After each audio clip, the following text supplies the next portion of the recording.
প্রায় আমাদের ফ্যাকাল্টির সামনে গিয়ে দাঁড়িয়ে থাকো কেন বলো তো?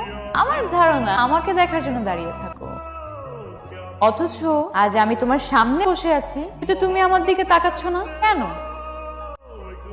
অনুরূপ তো বলেছে তুমি নাকি নিয়ে কবিতা লিখো, ওই দেখি। ও আই এম ইমপ্রেসড। শোনো, আমরা কিন্তু খেয়ে ফেলেছি, তুমি কি খাবে বলো? না না, আমি তো খাবো না। আচ্ছা ঠিক আছে, খেও না, তবে বিলটা কিন্তু তোমারই দিতে হবে। সবকিছু মিলিয়ে 3400। বিলের কথা শুনে ভয় পাচ্ছ নাকি? আমার কাছে অত টাকা নেই তো। কত টাকা কোথায়? 3400। তোমার কাছে কত টাকা আছে? 770 টাকার মতো। 770 টাকা?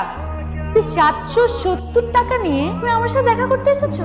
ওয়াও, আচ্ছা ঠিক আছে, দেখি তোমার 770 টাকা। দেখি দেখাও দেখাও দেখাও দেখাও। নোংরা কেন ওর টাকা? আমাকে নিয়ে তোমরা মজা করছো? আমরা মজা করছি? আর তুমি কি করেছো? তুমি অনুরূপকে বলেছো তুমি নাকি আমাকে ভালোবাসো, বলো না? কি বলেছি? এবার বলো, এখন তোমার মনে হচ্ছে তুমি আমার সাথে প্রেম করার যোগ্যতা রাখো? আমার ফ্যামিলি ব্যাকগ্রাউন্ডের কথা জানো? জানি।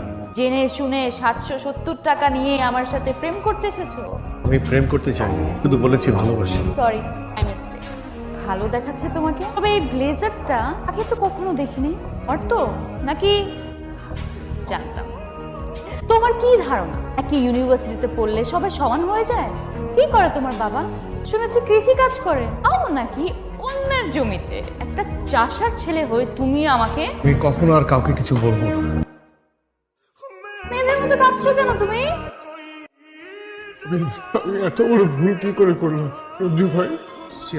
তুই হ্যালো, ফেসবুকে আমি একটা পোস্ট দেখলাম, কোভিড পেশেন্টের ইমার্জেন্সি